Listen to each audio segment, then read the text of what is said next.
Tamu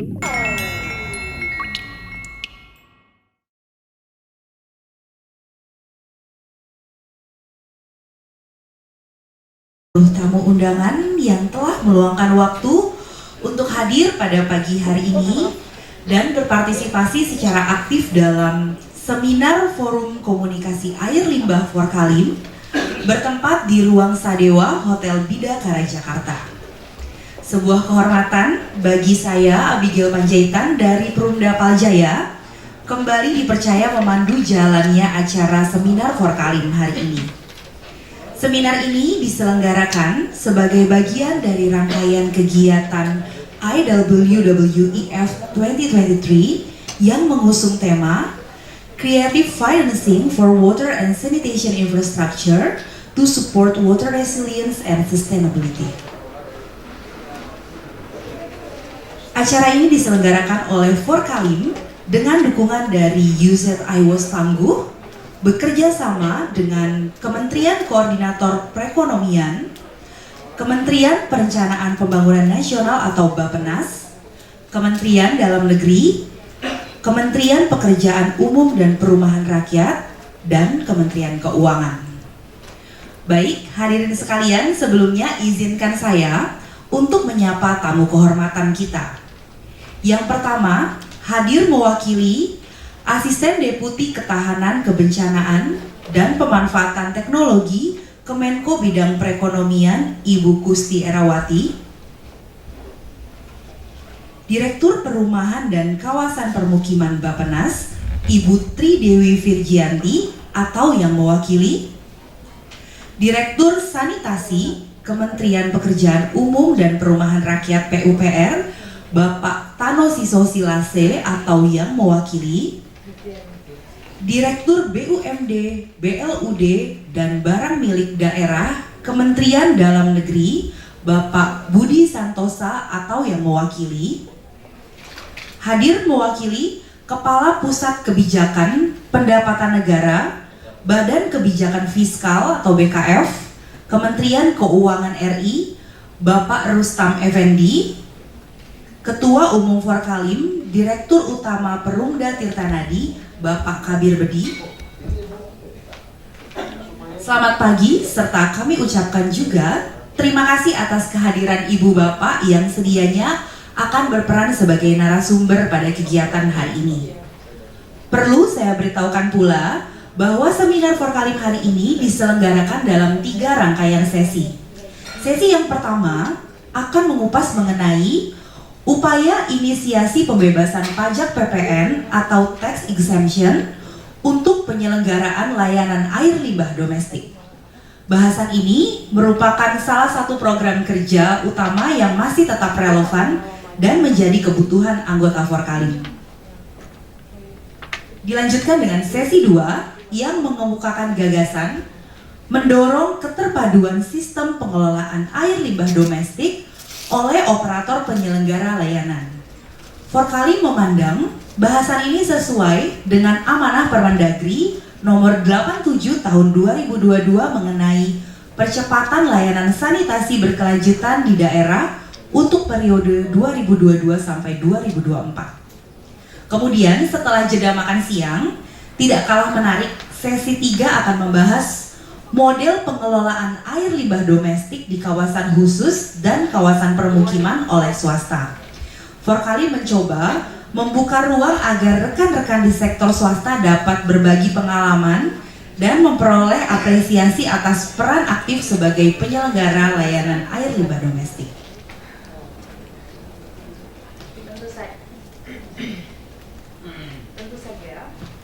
Tentu saja kami berharap hadirin dapat mengikuti jalannya acara sejak sesi 1 hingga tuntas sampai di sesi 3. Namun demikian perlu kami mengingatkan agar hadirin dapat memanfaatkan juga kesempatan berdiskusi dengan para narasumber dan sesama pelaku di sektor wash maupun air limbah domestik di sepanjang hari ini. Dapat kami sampaikan pula keikutsertaan Forkalim dalam kegiatan eksibisi, sehingga untuk rekan-rekan operator penyelenggara layanan air limbah domestik, kami sarankan untuk menyempatkan diri menyimak informasi-informasi baru yang disediakan Sekretariat Forkalim pada booth pameran. Diselenggarakan dalam format talk show, sesi 1 dan sesi 2 akan mendorong para narasumber dan hadirin untuk lebih banyak berpartisipasi dan berinteraksi dengan dipandu oleh moderator. Khusus untuk sesi 3 nanti, kita siapkan ruang yang lebih leluasa untuk narasumber melalui paparan. Baik, Bapak Ibu peserta seminar Forkalim, kita akan menuju mata acara berikutnya yaitu talk show. Inisiasi pembebasan pajak PPN atau tax exemption untuk penyelenggaraan layanan air limbah domestik. Saya ingin mengajak Bapak Agustan untuk memoderasi diskusi. Selama hayat dikandung badan, sepertinya nafas Pak Agustan tidak lepas dari berbagai upaya untuk terus mengadvokasi isu-isu WOS. Mari kita sambut bersama Bapak Agustan selaku moderator pada sesi 1. Selanjutnya saya serahkan kepada Pak Agustan. Baik, terima kasih. Enaknya jadi pemain pengganti itu nggak perlu persiapan. Pak Bekti yang seharusnya pagi ini ada di sini, tapi kemudian karena alasan kesehatan beliau mendelegasikan pada saya. Sekali lagi, Bapak Ibu, kalau banyak kekurangannya saya minta maaf karena tidak ada persiapan sama sekali. Tetapi harapan kita tentu saja acara ini sukses dengan baik. Semangat dulu. Ini tidak gampang Bapak Ibu semuanya. Tetapi dalam waktu 90 menit ke depan nanti kita akan mengatur agar ada kesepakatan. Harus sepakat. Jadi harus ada kesepakatan yang kita ambil. Bagaimana caranya itu nanti akan kita atur dalam waktu 90 menit ke depan. Bagaimana upaya kita agar pembebasan pajak PPN ini untuk pengelolaan air limbah domestik ini bisa berhasil dengan baik. Ini yang harus kita sepakati nanti. Semua potensi yang Bapak Ibu miliki keluarkan. Di awal nanti akan ada pembicara dan ada 2 pembicara dan semua kalau saya lihat itu luar biasa. Kita sambut pembicara yang pertama itu adalah Bapak Ketua Forkalim, Pak Kabir Bedi. Silakan Pak, monggo silakan dipilih mau sebelah kiri saya, mau sebelah kanan saya, silakan. Pokoknya Bapak nyaman nanti di sini. Beliau sehari-hari di Kota Medan juga mengurusi air limbah ya Pak ya di Kota Medan. Nanti beliau akan menyampaikan gagasan tentang hal-hal yang berkaitan dengan asosiasi kita. Tentu saja apa sih upaya Forkalim yang dilakukan termasuk dalam inisiasi pembebasan PPN untuk pengelolaan air limbah. Itulah pentingnya kita bergabung di Forkalim, ya Pak Ketua ya. Jadi Bapak Ibu, hari ini salah satu upaya yang dilakukan oleh Forkalim bagaimana menginisiasi kegiatan ini. Dan tidak lupa kita menyampaikan terima kasih yang sebesar-besarnya pada teman-teman EWOS. Mulai yang namanya EWOS Plus, sekarang EWOS Tangguh. Nanti apa lagi ya Pak? Nanti kita cari lagi kalau selesai ya Pak. Baik Bapak Ibu, kita mengundang pembicara yang kedua yang tentu saja sudah sangat ahli, yang sudah melakukan kajian tentang inisiasi pembebasan PPN untuk pengelolaan air limbah. Kita sambut Profesor Aula Rosdiana. Tepuk tangan untuk beliau.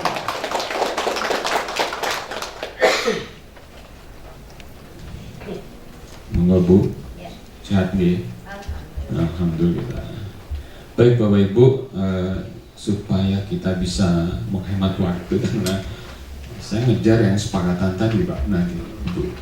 Di ujung nanti kita sudah tidak ada lagi pertanyaan-pertanyaan kenapa tidak dilakukan pembebasan. Karena ini kalau menurut saya melihatnya ini hanya satu hal. Ini hanya karena kehati-hatian. Ya. Kemudian yang kedua, kalau dibandingkan dengan pengelolaan air minum, sama, nggak ada bedanya. Sama persis. Sama-sama dilakukan pengolahan sampai itu menjadi bersih. Betul ya? Bedanya hanya yang satu diantar ke rumah, yang satu dibuang ke sungai, badan air. Jadi kalau kita mau nyari persoalan seperti mensupport kita dan seluruh peserta yang tidak dapat saya sebut satu persatu. Baik kalau misalnya di tentara disebut time is victory, waktu adalah kejayaan, kalah waktu kita kalah perang. Kalau di pengusaha time is money, kalau di kita sebagai manajemen time is everything. Jadi kita harus cepat-cepat melaksanakan suatu kegiatan. Nah tentunya di Forkalim sendiri ini merupakan suatu organisasi yang berdiri pada tahun 2003 ya. Jadi tepatnya itu di tanggal 29 September. Ini merupakan suatu wadah yang dulunya itu diinisiasi oleh Perpamsi dulu. Jadi Perpamsi berkumpul, kemudian di Perpamsi itu asosiasi yang air minum tersebut ada di dalamnya beberapa yang terkait dengan air limbah. Perlulah dibentuk satu wadah khusus di bawah Perpamsi yang namanya itu Forkalim. Nah jadi sekarang Perpamsi dan Forkalim ini terus berjalan bersama untuk membantu teman-teman operator air limbah bagaimana mendiskusikan permasalahan-permasalahan yang dihadapi sehingga bisa dibicarakan, diambil suatu kesimpulan dan dibicarakan kepada pemerintah yang terkait. Nah tujuannya itu apa? Untuk meningkatkan kapasitas kemampuan anggota. Forkalim ini didirikan untuk meningkatkan kapasitas kemampuan anggota. Kemudian yang kedua memperbaiki kualitas lingkungan hidup dari cemaran air limbah dan domestik. Jadi, makasih Pak Devis. Nah, jadi tentunya Forkalim hadir ini adalah untuk sebenarnya membantu program pemerintah, di mana kami kan dari operator-operator ini mendapatkan penugasan dari pemerintah-pemerintah daerah di dalam mensupport program-program sanitasi yang akhirnya nanti mensupport program pemerintah pusat. Nah, jadi operator air limbah ini merupakan pada beberapa anggota kita bagi beberapa 3 tipe. Yang pertama itu ada anggota biasa, ada 8. Kemudian ada anggota luar biasa yang terdiri dari UPTD. Kemudian ada anggota kehormatan. Anggota kehormatan ini termasuk para pakar-pakar yang mempunyai kemampuan dan ingin berkontribusi terhadap kemajuan air limbah bergabung dengan kita di anggota kehormatan Forkalim. Nah, jadi anggotanya itu sekarang ada dari Prumda, ada dari Paldi, ada Paldi Jakarta ya, UPTD, dan kemudian dinas-dinas serta badan-badan swasta lain sebagainya. Nah tentu program-program kita di tahun 2023 ini selalu melaksanakan twinning program ya. Jadi kita ada twinning program antara satu operator, kita mencoba membantu operator-operator lain untuk mengembangkan sistem sanitasinya. Seperti kita di Medan, kita juga sekarang sedang bekerjasama dengan Tebing ya, mencoba bekerjasama dengan Tebing, membantu Tebing, juga membantu dari Serdang. Ada Bekasi dengan begitu banyak ya, yang paling aktif itu termasuk salah satu Bekasi, Pak Andre hadir ya? Andre, oke. Pak Andre juga begitu aktif.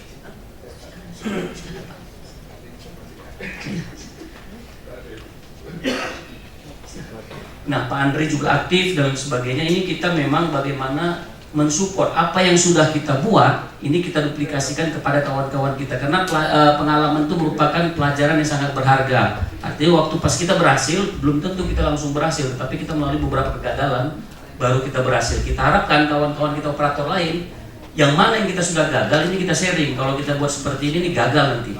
Jadi apa yang cara-cara berhasil inilah yang kita sharing ke mereka sehingga mengurangkan cost kegagalan tersebut. Nah kemudian programnya itu salah satunya membicarakan terkait diskusi mengenai pembebasan PPN air limbah domestik karena di air minum sudah dibebaskan. Nah ini kita mencoba membicarakan terkait penghapusan PPN air limbah. Nah juga kita mempunyai program kegiatan yaitu bagaimana peningkatan kapasitas anggota. Tadi saya sudah sampaikan bahwa sharing pengalaman dan sebagainya.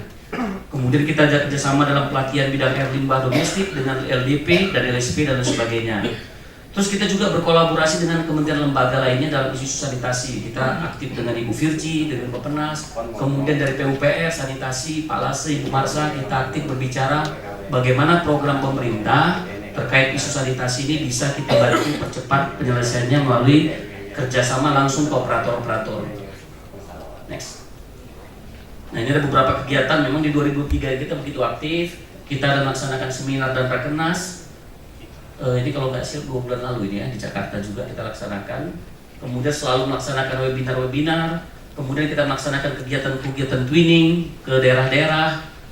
Nah inilah kegiatan-kegiatan ini kita laksanakan guna untuk meningkatkan satu kapasitas daripada masing-masing operator. Kemudian yang kedua, sharing. Apabila ada isu-isu baru, kita bicarakan, kita diskusikan bersama, baru satu suara ini kita bawa kepada pemerintah untuk membantu penyelesaian permasalahannya. Next.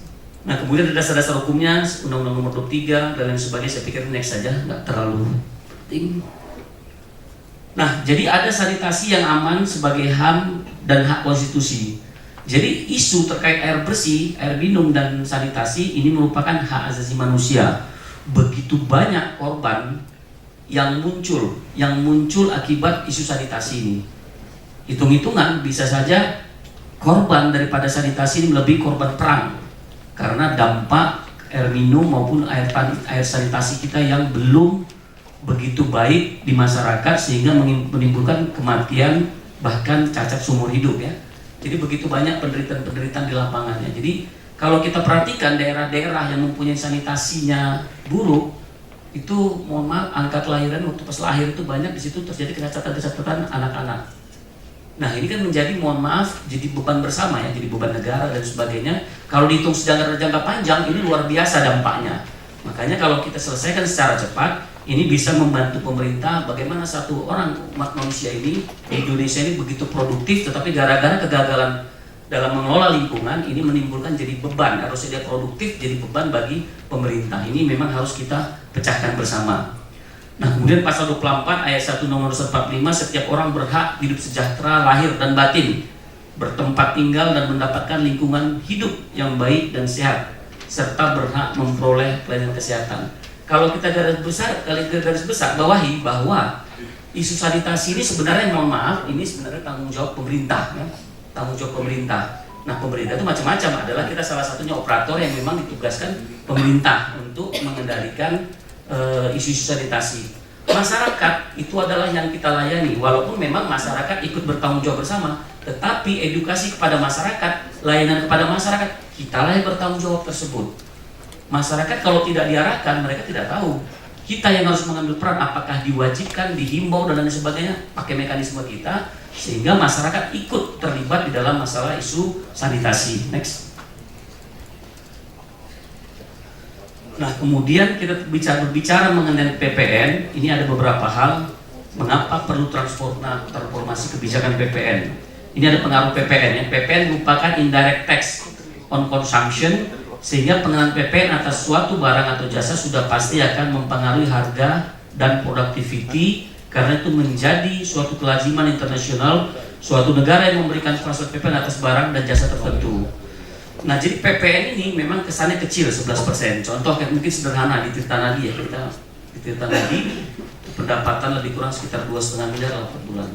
Kena tax kita 11% yang harus kita kutip dari masyarakat, ya lebih kurang 200 juta yang harus kita berikan. Padahal yang 200 juta ini kan bisa, kalau kita di air minum, biasa masyarakat mendatangi kita untuk menjadi pelanggan.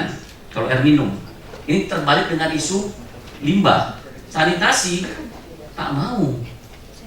Dibujuk, dikasih bantuan gratis. Nah, pemerintah pusat terima kasih dari APBN diberikan bantuan hibah ke Pemprov, ke operator, akhirnya 6 juta persambungan gratis untuk menjadi langganan dari limbah.